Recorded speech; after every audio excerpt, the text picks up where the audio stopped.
Hello lovely fairy tale friends and welcome to my new video. Today I'm going to read for you the first part from The Wizard of Oz. I hope you like it and subscribe my channel.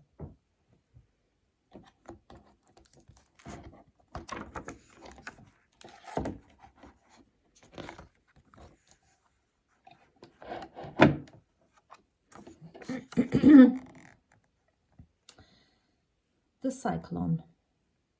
Dorothy lived on a lonely farm in Kansas with only her Uncle Henry, her Aunt Em, and her little dog Toto for company. One day, as they play outside, the sky grew dark. Then the wind whipped up with a chilling moan. "There's a cyclone coming," called her Uncle Henry. "Quick, into the cellar." In a panic, Toto ran to hide under her bed. Dorothy dashed after him as the wind shrieked and the whole house shook. With a mighty wrench, the cyclone whirled the house into the sky. Dorothy shivered with terror. "What will happen to us, Toto?" she whispered.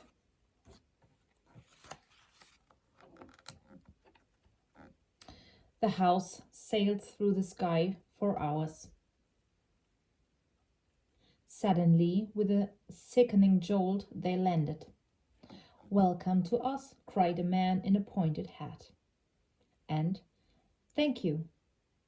You've just killed the wicked witch of the East and set us free." "Who? What?" asked Dorothy, horrified. "I haven't killed anyone." "Well, your house did," a woman told her. "Look, two scrawny legs stuck out from under a wall." As Dorothy looked, the legs vanished, leaving only a pair of silvery shoes behind. The woman handed them to Dorothy. "These are yours now," she said.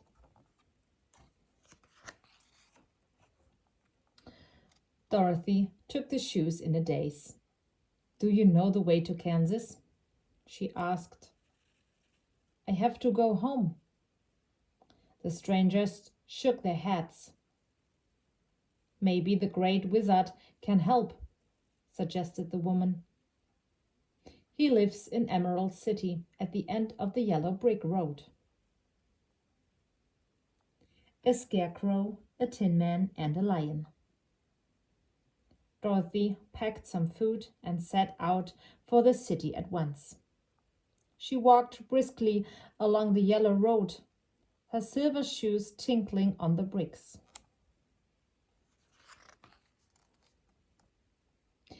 As she passed a field, a Scarecrow winked at her. Dorothy jumped in surprise. "How do you do?" he asked. "He talks too," thought Dorothy. Hello," she said shyly. "How are you?" "Not so good," the Scarecrow said. "It's very boring stuck up here." "Where are you off to?" he asked a moment later. "To see the wizard," Dorothy replied. "I need help to get home." "Wizard? What wizard?" said the Scarecrow. "I don't know anything," he added sadly. "I have no brains." "Oh dear," said Dorothy. "Well, why don't you come with me?"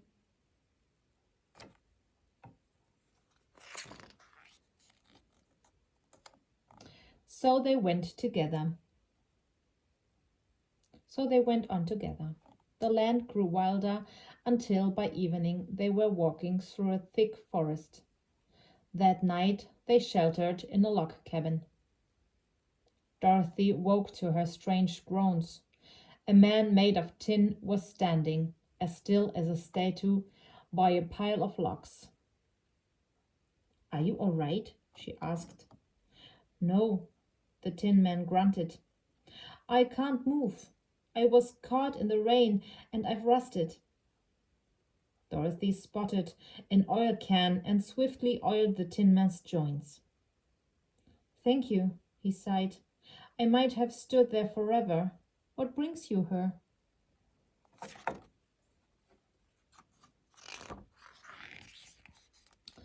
The Scarecrow and I are going to see the Great Wizard, Dorothy told him.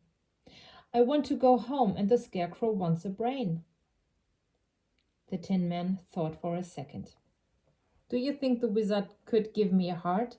He asked. I expect so, said Dorothy. Then I come too, he decided. The new companions had just set off when a lion leaped onto the road. Opening his slobbery jaws, he gave a terrible roar.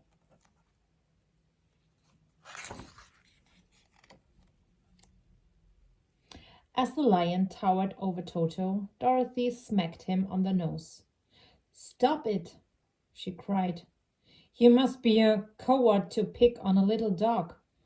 The lion looked ashamed. You're right, he mumbled. I only roar to make people run away. You should ask the wizard for courage, said Dorothy, and told him where they were going. The lion nodded eagerly. I'll come with you, he growled. A dangerous journey.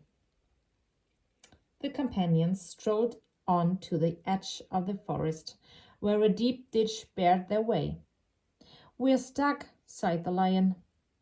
But the Scarecrow had an idea. If the Tin Man chops down this tree, we could use it to cross the ditch.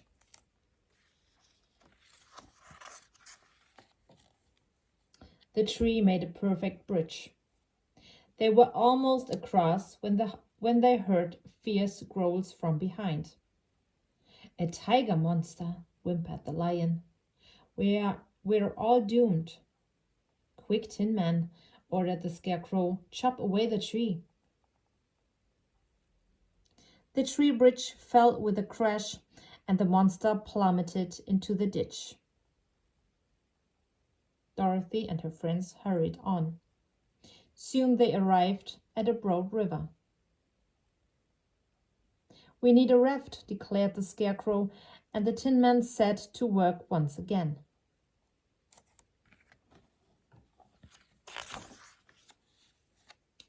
The raft bobbed along happily until they reached the middle of the river.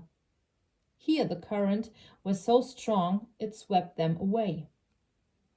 The lion dived in, took hold of the raft, and swam as hard as he could. Slowly he pulled them ashore. Safely over the river they went on, through a field bursting with poppies.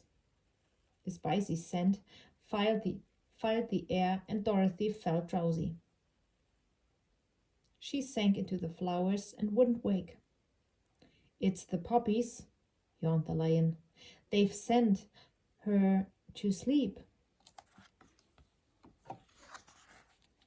Luckily, the Tin Man and the Scarecrow, who weren't made of flesh, stayed wide awake. Run, the Scarecrow ordered the lion. We'll bring Dorothy. The lion bounded ahead, leaving the Scarecrow and Tin Man to carry Dorothy and Toto from the field. On and on the pair staggered. Almost at the end of the poppies, they passed the lion, fast asleep. Quickly they laid Dorothy in the open air to recover and went back. With much pushing and pulling, grunting and groaning, they dragged the lion to safety.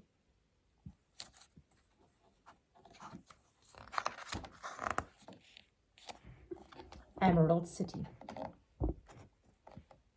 The yellow brick road stretched off into the distance, but on the horizon something sparkled. Soon a vast green city loomed ahead. We've made it, said Dorothy. Look, added the lion, pointing to a gate studded with emeralds. Dorothy knocked on the gate, and a man in a green uniform appeared. Yes, he said. Please may we see the Great Wizard? Asked Dorothy. I can take you to his palace, said the man, "but you must wear glasses. Our city is dazzling." And he pulled out a pair of green glasses for each of them, including Toto.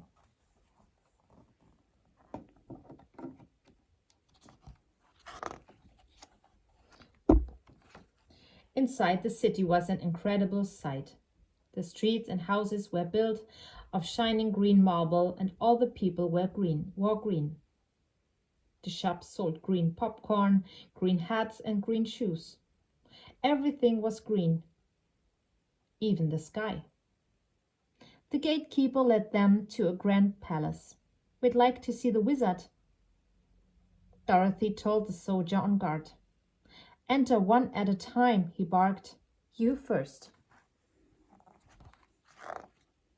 Nervously, Dorothy went inside. "I am the wizard," boomed a giant head. "Why do you seek me?" Dorothy took a deep breath. "Can you send me home to Kansas?" The head frowned. "Only if you do something for me first," it snapped. "Kill the Wicked Witch of the West. Now go." Then the Scarecrow stepped in. A lady with green wings was sitting on the throne. "I am the wizard," she said gently. "What do you seek?" "I am only a scarecrow stuffed with straw. I ask you for brains." The Tin Man saw a terrible beast with 5 eyes and 5 limbs. "I am the wizard," roared the beast. Why do you seek me?" "I am made of tin and have no heart.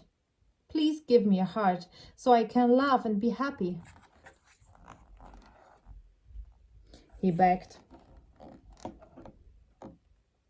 But he too was turned away. The lion went last. Now above the throne blazed a ball of fire. "I am the wizard," hissed the ball. "Why do you seek me?" "I am a coward," stammered the lion. "I want courage so I may truly be king of the beasts." Outside the palace, the friends were glum. "We can't defeat a witch," mourned the Scarecrow. "But we can try," said the lion. So they walked back to the gate. "Good luck," said the gatekeeper, pointing out the path to the witch's castle. "You need it."